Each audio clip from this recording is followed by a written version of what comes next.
അവൻ്റെ അമ്മയുടെ ആവശ്യത്തിനല്ലേ എടുത്തത്. അവൻ അങ്ങനെയുള്ള ഒരു വിദ്യാർത്ഥി ഒരു ബൈക്ക് കറങ്ങേ, ഒരു സിനിമ കാണാൻ പോവേ, ഒരു കൂട്ടുകാരോടെ കറങ്ങാൻ പോവേ, അങ്ങനെയുള്ള പയ്യനല്ല അവൻ. അവനങ്ങനെ പൈസയുടെ ആവശ്യമില്ല. 20 രൂപ നമ്മൾ അയച്ചു കൊടുത്താൽ 10 രൂപ ആവശ്യമുള്ള തിരിച്ച് 10 രൂപ അയക്കണവനാണ്. ഇത്രയും സെക്കൻഡായി എൻ്റെ മോൻ്റെ ബോഡി കൊണ്ട് അടക്കിയിട്ട് ഇന്ന് 2 ദിവസം, മരിച്ചിട്ട് 3 ദിവസം.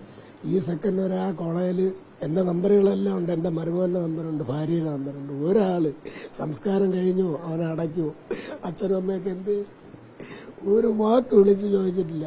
ഞങ്ങൾ എന്ത് തെറ്റി ആ കോളേജിൻ്റെ കൂടെ ഒരു വിദ്യാർത്ഥി അവർ എല്ലാ പഴുതുകളും അടച്ചു. കാരണം അവർ മൊഴി കൊടുത്ത് അവരെ ഭാവി പോകും. കാരണം അതൊരു ട്രസ്റ്റ് അല്ലേ ആ കോളേജ്. ആ ട്രസ്റ്റ് അവരെ കൂട്ടും. അപ്പോൾ അവരെ അച്ഛനും അമ്മയും തന്നെ പറയും, മക്കളെ അവൻ പോയവൻ പോയി, നിങ്ങൾ ഒരു മൊഴിയും കൊടുക്കണ്ട, നിങ്ങളൊന്നും കണ്ടില്ല കേട്ടില്ല, അവൻ ചാടിച്ചെത്തതാ അല്ല, അവനെ തള്ളിയിട്ട് വന്ന് അവൻ പോയി, നിങ്ങൾക്ക് ഡോക്ടറായി പുറത്തു വരണം, അതുകൊണ്ട് ഒരു മൊഴിയും കൊടുക്കല്ലെന്ന്. എൻ്റെ മോനെ ഞാൻ കഷ്ടപ്പെട്ടില്ല വിളിക്കും. ഞാനും ചിലപ്പോൾ അങ്ങനെ പറയും, എങ്ങനെ നീ നിന്റെ കാര്യം നോക്ക്. പക്ഷേ നിയമവ്യവസ്ഥ അങ്ങനെയല്ലല്ലോ. ആരെങ്കിലും ഒരു കുട്ടിയെങ്കിലും തുറന്ന് പറയാനുള്ള മനസ്സാക്ഷിയെങ്കിലും ഈ അച്ഛൻ്റെ അമ്മേരോടെ അവർ കാണിക്കണം. എൻ്റെ മോൻ അങ്ങനെയല്ലേ. 1.5 മാസം ഇവിടുന്ന് പോയിട്ട് ഇരുട്ട് മുറിയുന്ന പോയിട്ട് പോലും അവൻ പഠിച്ച് മുൻപോട്ട് പോയില്ലേ. എന്നിട്ട് എന്നോട് പറഞ്ഞു, അച്ഛാ കുഴപ്പമില്ല സാറേ കുഴപ്പമില്ല. അവർ പറഞ്ഞത് എന്തെന്നോ, അവൻ 1 വർഷം താഴേക്ക് നമ്മളെ താഴത്തെ റൂമിലാക്കും, കാരണം അവൻ ഇപ്പം പരീക്ഷയ്ക്ക് തോക്കും. അപ്പോൾ എൻ്റെ മോൻ അവരോട് പറഞ്ഞു, ഇല്ല ഞാൻ തോക്കില്ല. അത് നിനക്ക് എങ്ങനെ പറ്റൂടാന്ന് വാർഡൻ കമൽ ചോദിച്ചു. നിനക്കെങ്ങനെ പറ്റും, അത്ര തലച്ചോറാണ്. അപ്പോൾ അതൊക്കെ ഞാൻ പഠിച്ചെടുക്കാനുള്ള കഴിവ് എനിക്കുണ്ട്. അതൊന്നും പഠിച്ചെടുക്കാൻ നിനക്ക് പറ്റൂല. നിനക്ക് താഴെ തന്നെ അടയ്ക്കും. നിനക്ക് ഈ ഹോസ്റ്റലും കിട്ടൂല. കാരണം ഇനി വീണ്ടും നീ 1 വർഷം. അപ്പോഴവൻ പറഞ്ഞില്ല, 5 വർഷം ഇവിടെ 5 വർഷത്തിൽ ഞാൻ ഡോക്ടറായി പുറത്തു വരും, 6 വർഷം എടുക്കൂല.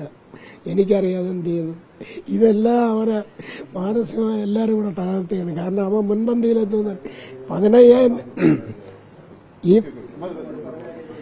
ഈ കോളേജില് ഇപ്പോൾ ഒരു ദന്തൽ കിറ്റിനൊക്കെ എൻ്റെ ഇളയ മോളാണ് 35,000 രൂപ അടച്ചു കൊടുത്തത്. 35,000 രൂപ.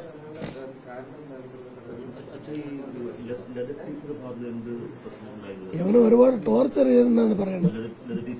ഇവനെ ഒരുപാട് മാനസികമായി പീഡിപ്പിച്ചത്. ഒരു വാക്ക് ഞങ്ങളെ വിളിച്ച് പറയാത്തത്. ഇതേപോലെ ലോണോ എന്തെങ്കിലും ഉണ്ട്, അത് അവൻ്റെ അമ്മയുടെ ആവശ്യത്തിനല്ലേ എടുത്തത്. അവൻ അങ്ങനെയുള്ള ഒരു വിദ്യാർത്ഥി ഒരു ബൈക്ക് കറങ്ങേ, ഒരു സിനിമ കാണാൻ പോവേ, ഒരു കൂട്ടുകാരോടെ കറങ്ങാൻ പോവേ, അങ്ങനെയുള്ള പയ്യനല്ല അവൻ. അവനങ്ങനെ പൈസയുടെ ആവശ്യമില്ല. 20 രൂപ നമ്മൾ അയച്ചു കൊടുത്താൽ 10 രൂപ ആവശ്യമുള്ള തിരിച്ച് 10 രൂപ അയക്കണവനാണ്. അപ്പോഴവൻ അതിൻ്റെ ആവശ്യമില്ല.